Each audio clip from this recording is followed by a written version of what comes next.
Hi everyone, welcome back to my channel. My name is Bree and I just recently completed my chemotherapy journey. I rang the bell on January 24th, 2024. Now I'm going to take you along with me on my surgery journey so you can see firsthand what it's like to go through breast surgery and the options that are available. And hopefully you can compare parts of my journey or all of my journey to yours so you can know what to expect.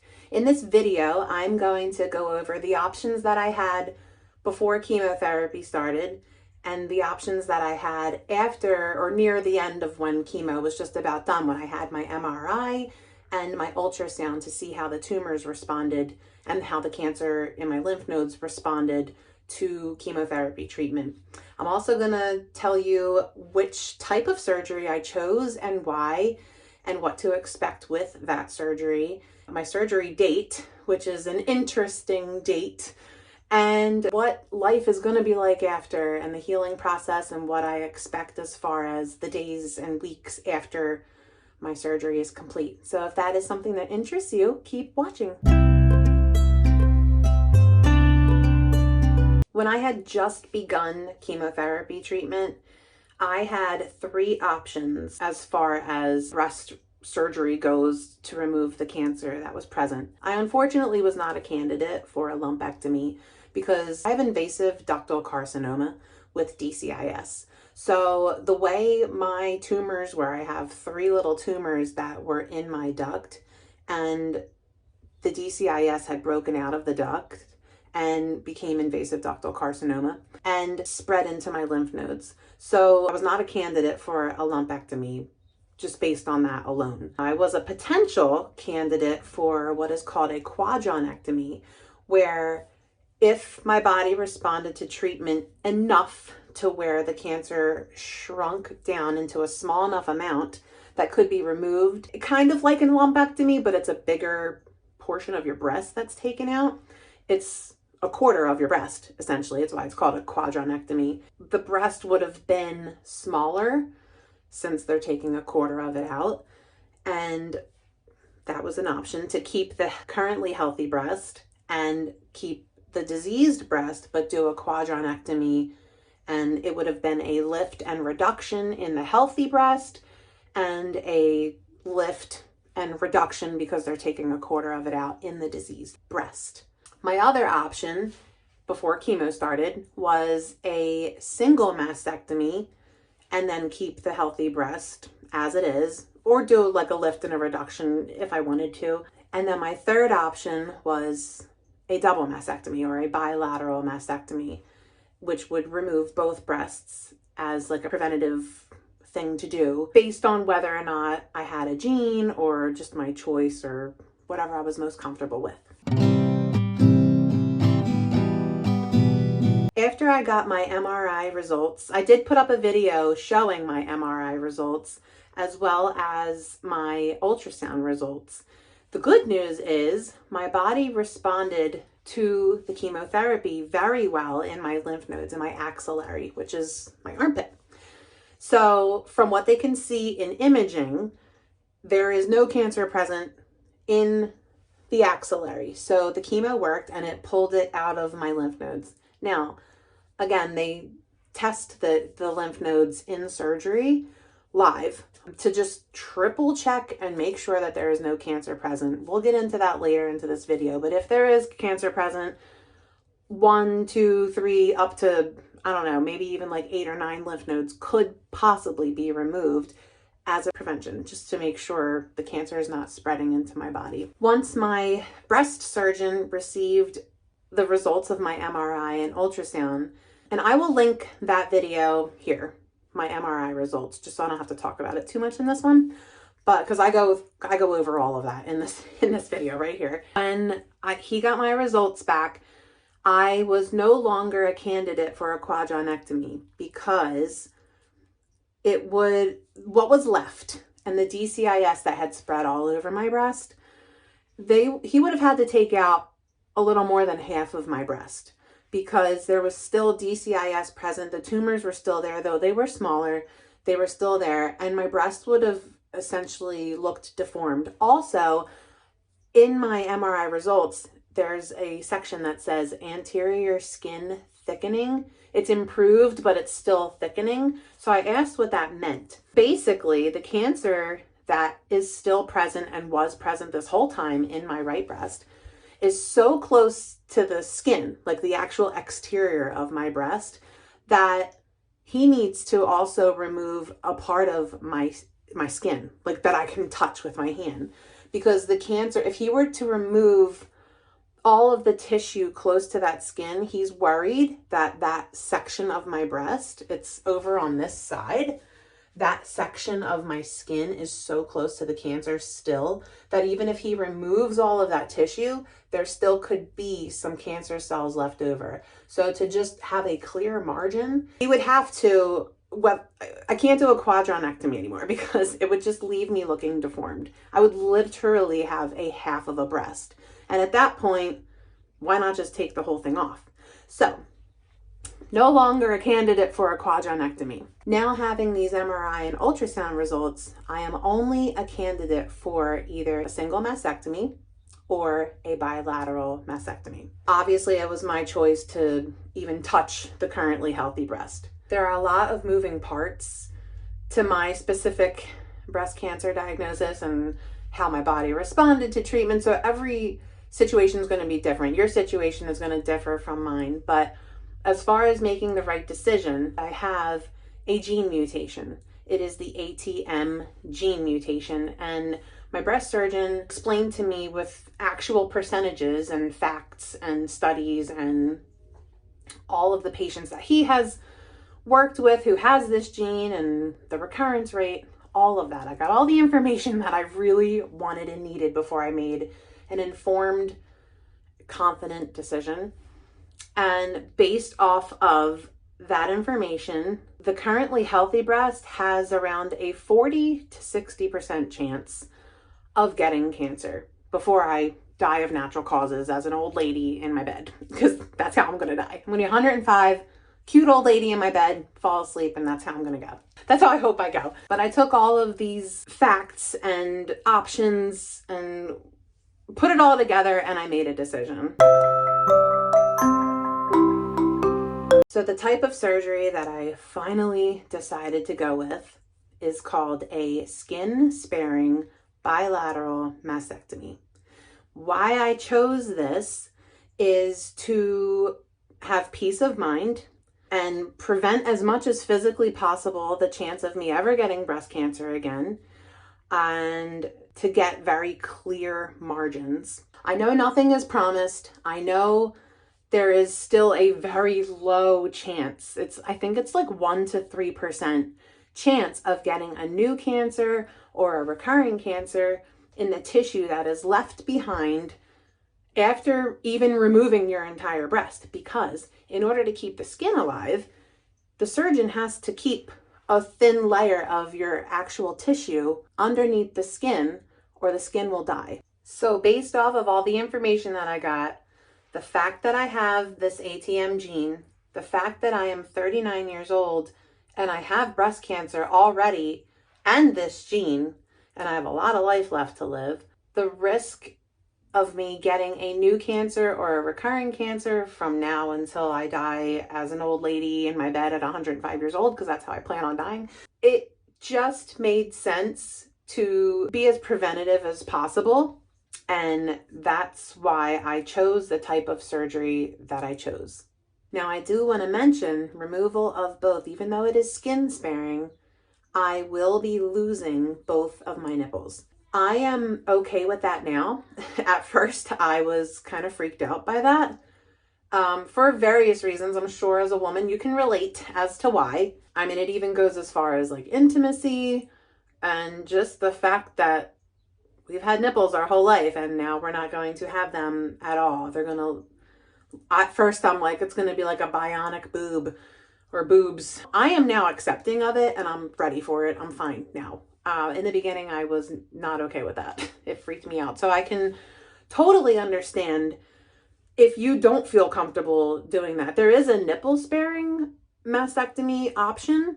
I didn't want to do that because your nipples still go numb. So, and apparently you can't really feel it, or you could. The nerve endings get all messed up in surgery. You're either numb or you feel like a tingling randomly, or they will just become aroused randomly. And I just didn't, for me personally, I didn't want to do that. I'm just take them off. It's fine. It's whatever. They'll be smooth. But that's why I just chose to do the skin sparing, so that I'll still have my skin there for when it's time to reconstruct. It won't be as painful, I guess, or uncomfortable re-stretching the skin, because it will be there ready to stretch.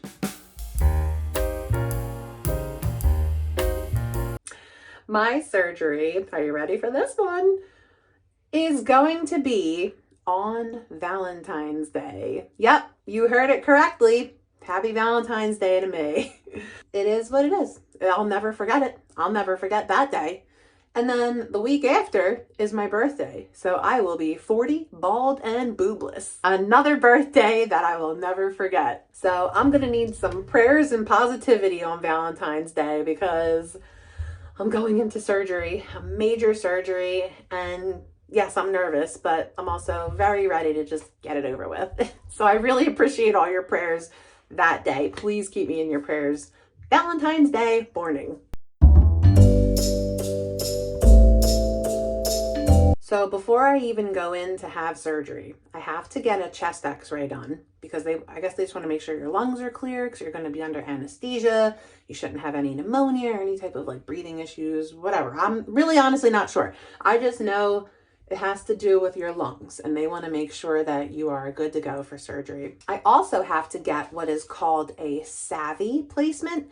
When I had a biopsy done in August, this was before I was diagnosed officially with cancer, they put in a clip so that, like, you know, if it was cancer, okay, and after chemo, they could see how the tumor responded, the whole shebang. The clip was very difficult to find in ultrasound, because my body did respond very well to chemo, which is a great thing. But when they do my surgery, the surgeon wants this SAVI, it's like another clip. They want it next to the clip that is currently in my axillary. What this does is it sends out like a radio signal to my surgeon to find that actual lymph node. They're going to dissect that lymph node out and test it right there live in surgery while I'm under, to see if any cancer is present in the lymph node, because imaging can only go so far. He wants like hands-on, does this lymph node have cancer? No? Cool. We stop taking lymph nodes out. Does it have cancer at all? Yes. Okay, let's take a couple lymph nodes surrounding it out as prevention to ensure that no cancer is going to spread into my body. He also will be injecting me while I'm under with a blue dye that will go straight to where the cancer is. And if it goes into my lymph nodes, he will test a couple of those as well in surgery and remove them if they show cancer. I also have to get routine lab work before surgery, just to make sure that my levels are coming back up and I'm healthy, ready for surgery, because I just had chemo, so my levels got knocked down for the last 5 months.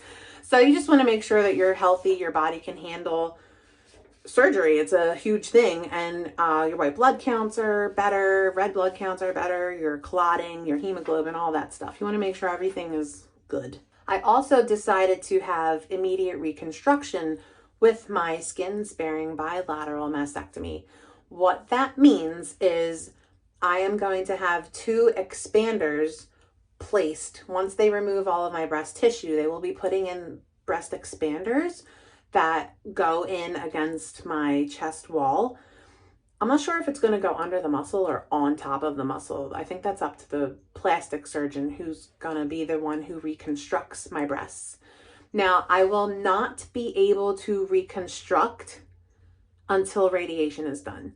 So when I come out of surgery, I'm going to be flat for about 2 months, give or take, because it's like a whole thing. But if you have to get radiation after your mastectomy or bilateral mastectomy, the tissue changes in radiation, and you don't want to reconstruct while your tissue isn't settled. So The plastic surgeon is going to put in the expanders.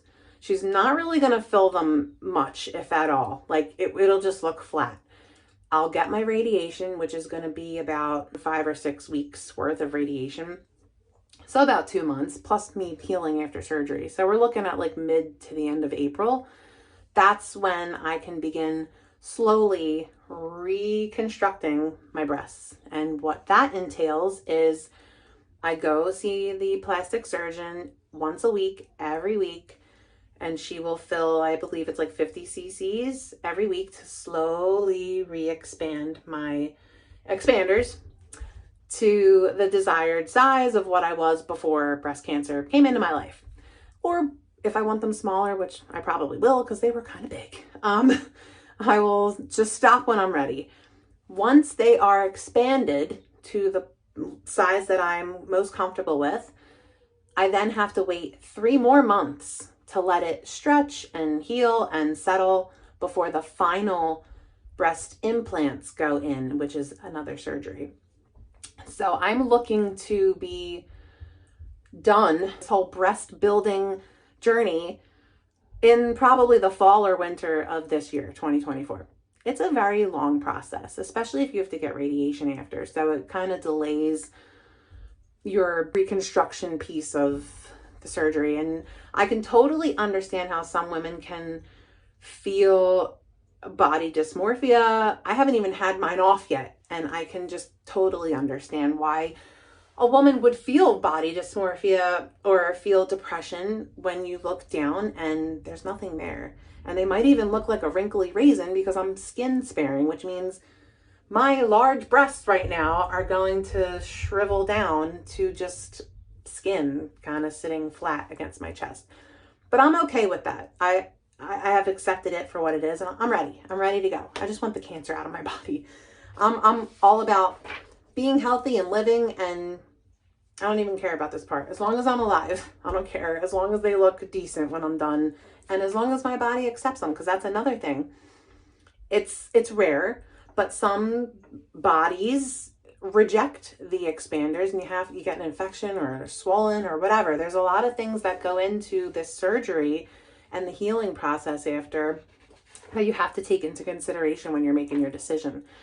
My body could reject the expanders or one of them, and then I'd have to have a surgery to take them out and heal and give my body time. And then we can try again in like the summer or something and put the expanders back in, try to fill them. It's a whole thing. So I'm just going to take it one day at a time and do what my body tells me. That's the main thing you should do, is listen to your body. So as far as surgery day goes, there's the chest x-ray, there's blood work I have to get done, and I have to have this savvy placement where the clip that is in my axillary right now has to be placed in kind of like how I got my biopsy, but where they put the clip in there. They're going to put this little savvy thing in there so it can talk to the breast surgeon during surgery so he knows right which lymph node to go to. I also have a lot of piercings, if you haven't noticed. I have eyebrow, I have a tongue, I have tons of them in my ears, which you don't usually, well, you do see them when I show my bald head. I just have a bunch of piercings, and you can't have any metal in your body at all during surgery. So I had to order spacers or plastic jewelry. I'm going to have to change all that out the day before surgery, because if you have any metal on your body during surgery, when they are cauterizing, it could send an electric current up to wherever the metal is and burn you. Not worth it. So if you have a lot of piercings and you're getting ready to have any surgery, it doesn't have to just be a mastectomy surgery. If you have any piercings, take them out and replace them with plastic, or just take them out for surgery and then you can put them back in the next day. I also ordered a bra.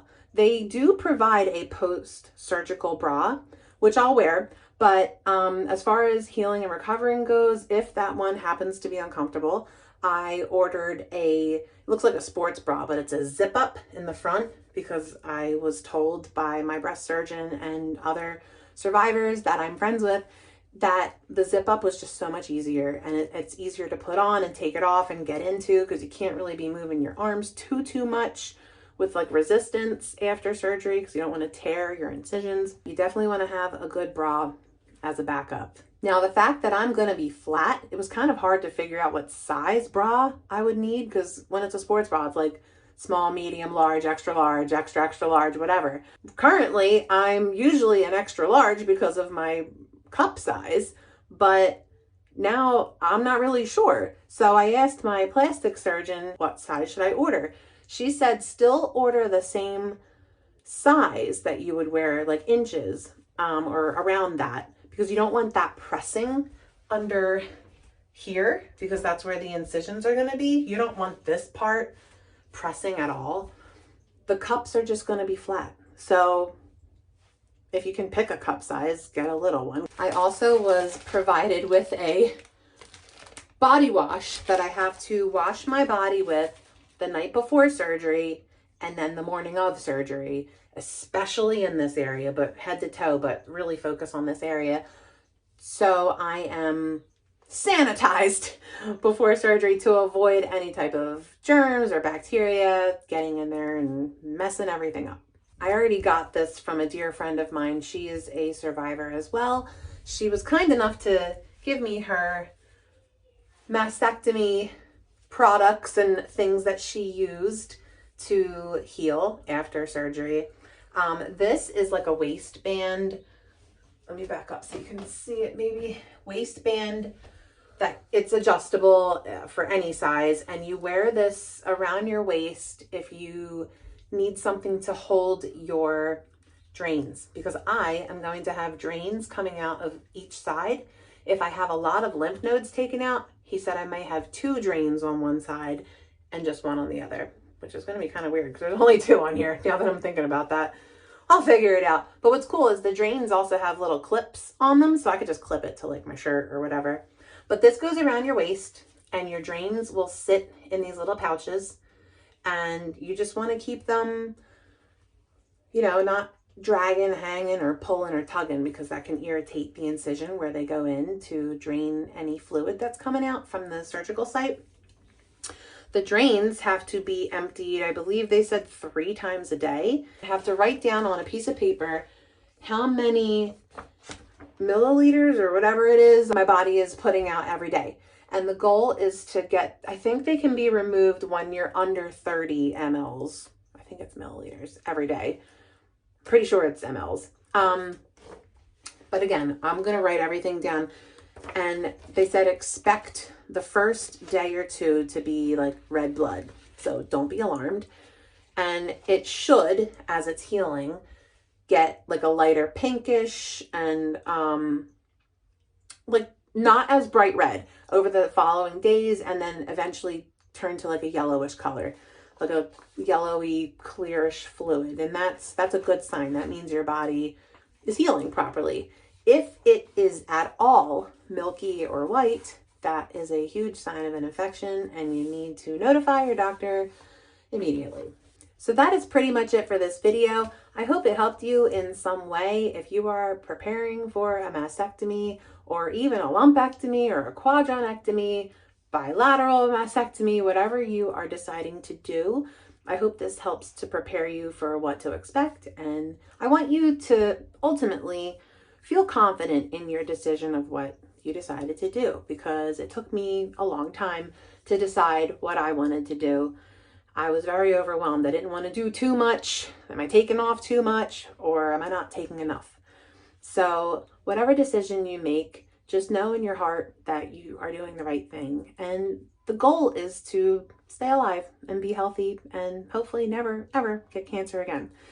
So just trust that you did the right thing. You made the right decision, and you're going to be okay. I want to thank you so much for being here and watching my video. If you have been through breast cancer surgery and you'd like to share your story, down below to just connect and maybe help others who might be getting or are planning to get the similar surgery that you had that doesn't really like relate to mine, feel free to leave a comment down below. We all love to connect here on my channel. I love reading your comments.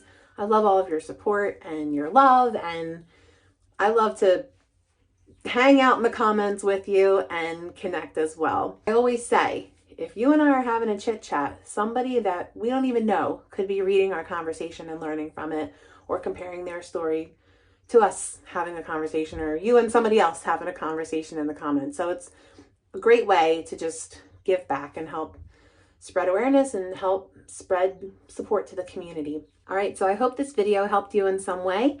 If you liked it, please give a thumbs up and share it so others can learn from it as well and compare it to their story. If you would like to continue following me on my breast cancer journey, be sure to subscribe to my channel because I put videos up weekly and it will notify you once a video is up if you're subscribed.